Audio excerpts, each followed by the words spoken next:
Here comes someone running, said the hermit. तभी वहां पे उसको किसी के भागने की आवाज सुनाई देती। हरमिट कहता कोई आ रहा है। The king turned round and saw a beard man running towards them. तभी राजा मुड़ के देखता है कोई दाढ़ी वाला आदमी उनके तरफ भागा हुआ आ रहा है। His hand were pressed against his stomach.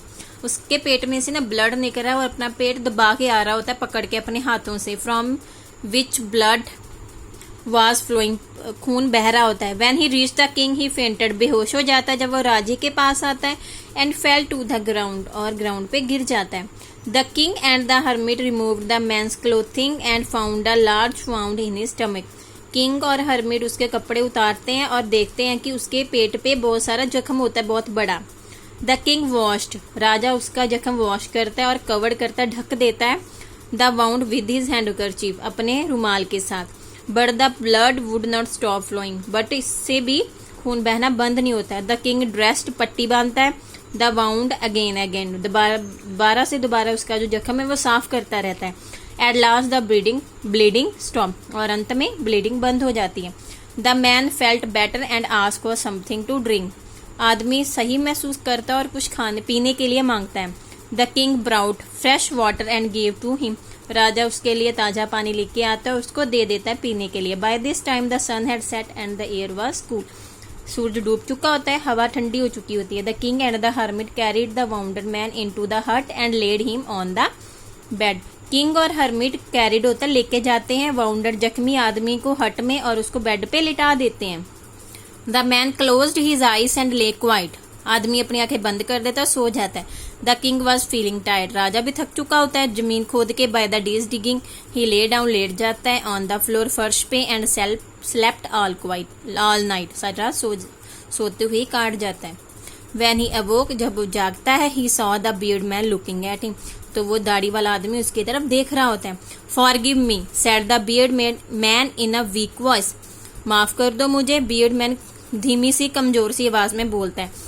I do not know you and there is nothing to forgive you for, said the king. कहता मैं तो तुम्हें जानता नहीं, तो मैं किसके लिए तुम्हें माफ करूं, राजा ने कहा। You do not know me but I know you, उसने कहा कि तुम मुझे नहीं जानते बट मैं तुम्हें जानता हूँ। said the beard man, आदमी बोलता है दाढ़ी वाला। I am an enemy of yours, मैं तुम्हारे एक दुश्मन हूँ। I had sworn कहते कसम खाई थी, to have revenge, बदला तुमसे लेने का। Because you put my brother to death and seized our property, क्योंकि तुमने मेरे भाई को सजा दी थी मौत की और हमारी प्रॉपर्टी पे अधिकार, सेज बंदी बनाना भी होता है, अधिकार भी करना होता है। I knew you had come here. I had made up my mind to kill you on your way back, but the day passed and you did not return. When I came out of my hiding place, your bodyguard recognized, क्या होता है पहचानना, me and wounded, कहता है कि मैंने कसम खाई थी तुमसे बदला लेने, क्यों? क्योंकि तुमने मेरे ब्रदर को मार दिया था और हमारी प्रॉपर्टी पे अधिकार कर लिया था। मुझे पता था कि तुम यहाँ आ रहे हो, मैंने माइंड बना लिया था कि मैं तुम्हें मार दूंगा। बट द डे पास्ट, सारा दिन निकल गया। यू डिड नॉट रिटर्न, तुम वापस नहीं आए। When came out of my hiding place, क्या तो छुपके, जो छुपी हुई जगह थी जहां पे वो छुपके बैठा हुआ था, वहां से बाहर निकल आया। योर बॉडीगार्ड रिकॉग्नाइज मी, तुम्हारे बॉडीगार्ड ने मुझे पहचान लिया। एंड वाउंडेड में, मुझे जख्मी कर दिया। आई escaped from him but I would have died if you had not dressed my wound, मैं उनसे बचकर आ गया, पर कहता मैं मर जाता अगर तुम मेरे जख्मों को ना पट्टी ना बांधते, उनकी देखभाल ना कर दी।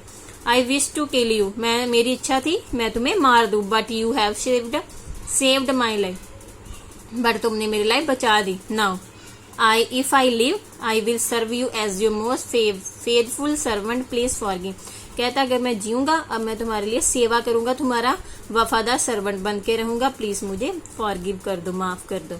The king was very happy to have won an enemy so easily as a friend, king खुश होता है कि उसने एक दुश्मन को जीत लिया और उसका क्या बन गया वो फ्रेंड।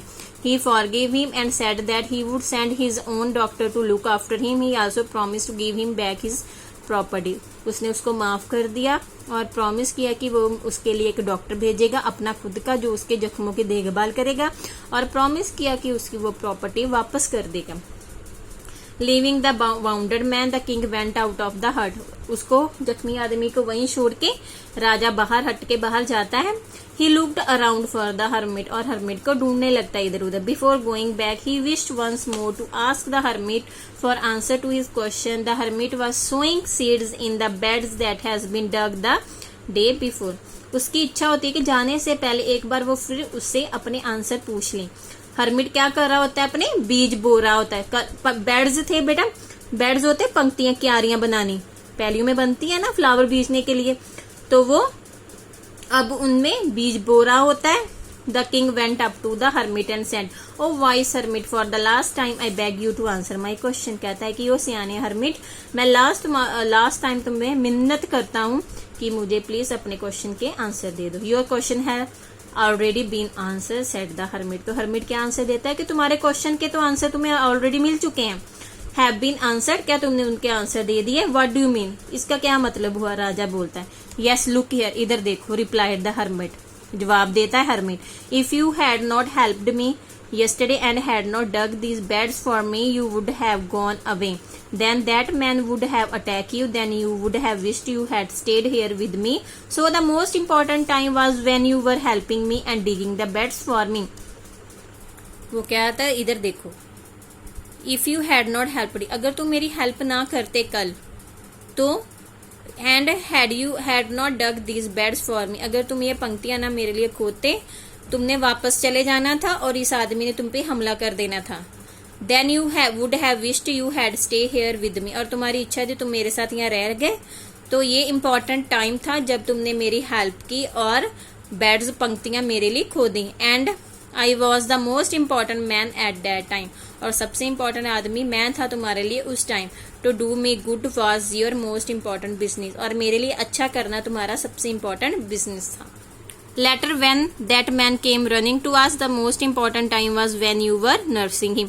दूसरा क्वेश्चन था ना कि इम्पोर्टेंट टाइम कौन सा है काम करने के लिए, तो उसने बोला कि जब वो आदमी भागा भागा हमारे पास आया, तो ये तुम्हारे लिए मोस्ट इम्पोर्टेंट टाइम था जब उसने तुमने उसकी देखभाल की। If you had not dressed his wound, he would have died. अगर तुम उसके पट्टी ना बांधते, खून बहने में रोकने में उसकी मदद ना करते, तो उस आदमी ने मर जाना था।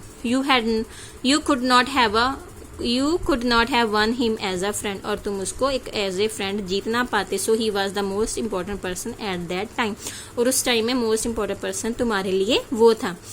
What you did for me was your most important business, जो तुमने मेरे लिए किया वो तुम्हारा इम्पोर्टेंट बिजनेस था। Remember then, there is only one time that is important, the time is now.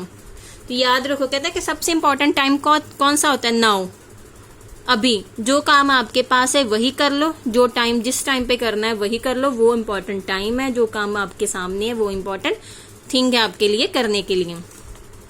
It is the most important time because it is only now when we have any power to act. कहते हैं important time वही है अब, क्योंकि when we have any power to act, जो कि हमें कोई काम करने की पावर देता है। The most important person is one with whom you are at the particular moment. Important person वो है जिसके साथ आप उस समय पे, मोमेंट में, पल में हो। You never know what will happen in the future. हमें नहीं पता कि फ्यूचर में क्या हो। You don't know whatever you will ever meet that man again or not. तुम्हें ये भी नहीं पता कि तुम उस आदमी से आगे मिलोगे या नहीं। Thus the most important business is to do that person good. सबसे इम्पोर्टेंट काम क्या था उस आदमी के लिए जो तुमने अच्छा काम किया। And for this purpose alone was man sent into this world, और इसी पर्पज के लिए, उद्देश्य के लिए उस आदमी को इस दुनिया में भेजा गया था। मतलब जो आपके साथ सामने प्रेजेंट टाइम है वो आपका मोस्ट इम्पॉर्टेंट टाइम है। जो आपके सामने काम आता है, जो पर्सन आता है वो इम्पोर्टेंट पर्सन है, जो काम है वो इम्पोर्टेंट है। ओके बेटा, अंडरस्टैंड। ये वर्ड मीनिंग है जो आपने फेयर नोटबुक पे करने। बार बार आप मेरे से पूछती हो ना वर्ड मीनिंग कौन से, जो मैं लेसन में करवाती हूँ या जो आपको इम्पोर्टेंट लगते हैं कि ये मुझे याद करने चाहिए, वो आप राइट कर लिया करो। ओके बेटा, बाय, टेक केयर।